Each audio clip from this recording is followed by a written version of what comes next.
Hello friends, આજે બનાવું છું ગુજરાતી ઊંધિયું. એના માટે મેં કાચા કેળા, શક્કરિયા, રતાળું બાફી લીધું છે, તળી લીધું છે. અને આ છે રીંગણ અને બટાકાને થોડા બોઇલ કરી લીધા છે. અને આ મેથીના મુઠિયા બનાવીને તૈયાર રાખ્યા છે. તો કુકરમાં તેલ મૂકી દીધું છે. હજુ થોડું તેલ નાખીશું. જે મુઠિયા તળીશું અને શાકભાજી તળ્યા હતા એ આ તેલ છે એ એની અંદર એડ કરી દઈશું. ગુજરાતી ઊંધિયામાં થોડું તેલ આગળ પડતું રાખવાનું છે. તો તેલ ગરમ સરસ થઈ ગયું છે. એમાં આપણે આખા સૂકા લાલ મરચાં નાખીશું. થોડી રાઈ નાખીશું અને આ છે તલ, અજમો, એનો ભૂક્કો છે એ નાખી દઈશું.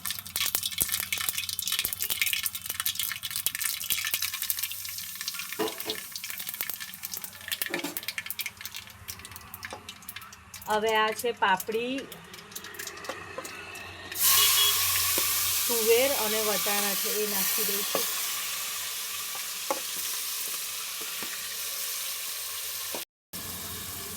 તો શાકભાજી પાપડીનું નાખી દીધું છે. કાચા જ દાણા છે, એને થોડી વાર ધીમી આંચ પર ચડવા દઈશું. તો એને ઉપર પાણી નાખીને, મસાલાવાળી થાળી હતી આ, એમાં જ પાણી નાખીને આપણે થવા દીધું હતું. હવે ચેક કરી લઈએ કે થોડું થઈ ગયું છે કે નહીં.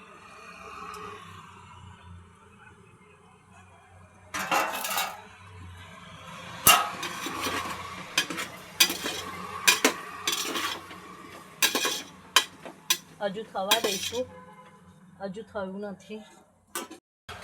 પાછું એને ઢાંકીને 10-15 મિનિટ હજુ થવા દઈશું.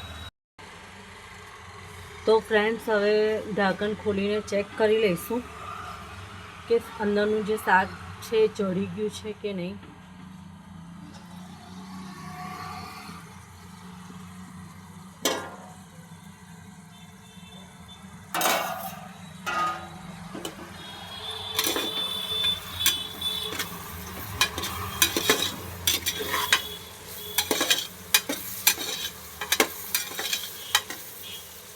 બસ આવી રીતે થોડું ઘણું ચડી જવા દેવાનું છે. અને આપણે એની અંદર જે આ શાકભાજી છે, કેળા, રતાળું, શક્કરિયા, જે તમારી ચોઈસ પ્રમાણે તમે લઈ શકો છો, એ મેં તળી લીધા છે એ નાખી દઈશું. એ પહેલાં આપણે નાખીશું લાલ મરચું અને ગરમ મસાલો. એની અંદર સારી રીતે મિક્સ કરી દઈશું.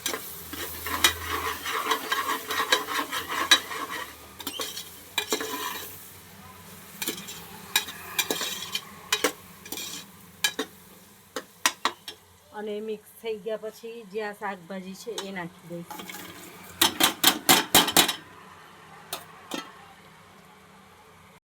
મિક્સ કરીશું.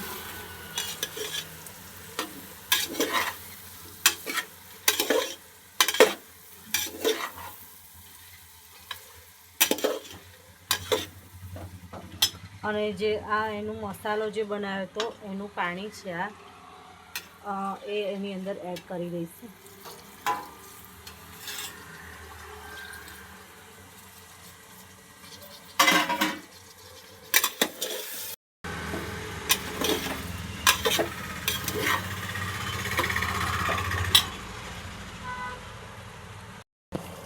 તો જોઈતા પ્રમાણમાં પાણી આટલું નાખવાનું છે, કેમ કે મુઠિયા જ્યારે નાખીશું ને ત્યારે બધું પાણી પી જશે.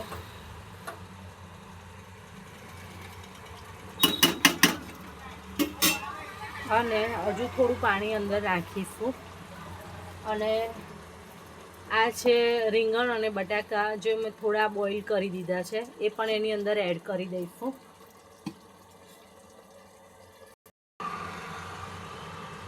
તો બધું શાકભાજી અંદર નાખી દીધું છે. હવે એની અંદર જોઈતા પ્રમાણમાં આટલો ગોળ નાખ્યો છે, જે તમારી જરૂર પ્રમાણે કે કેટલું ગળ્યું ખાવ છો. અને આ આંબલીની ચટણી છે એ એડ કરી દઈશું અંદર. ખટ્ટો મીઠો ટેસ્ટ આવવો જોઈએ.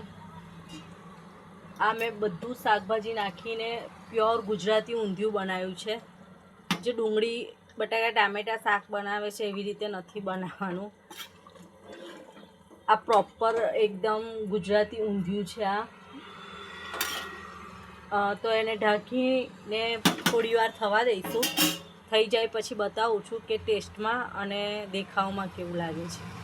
તો ફ્રેન્ડ્સ 15-20 મિનિટ પછી પાછું ચેક કરી લઈશું કે બધું સરખી રીતે મિક્સ થઈ ગયું છે કે નહીં.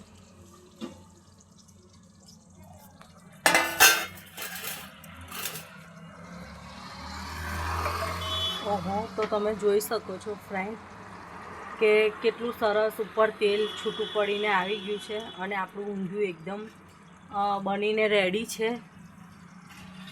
તો એને અંદર આપણે મૂઠિયા એડ કરી દઈશું.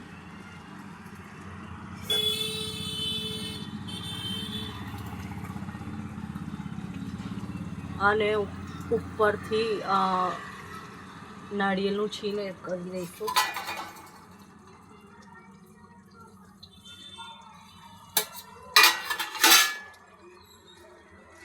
અને લીલા ધાણા એડ કરી દઈશું.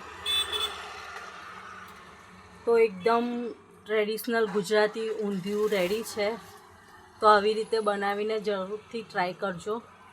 બીજી વિડીયોમાં મળીશું. અને પૂરી સાથે ખવાય છે તો બીજી વિડીયોમાં મળીશું પૂરી સાથે. જય માતાજી.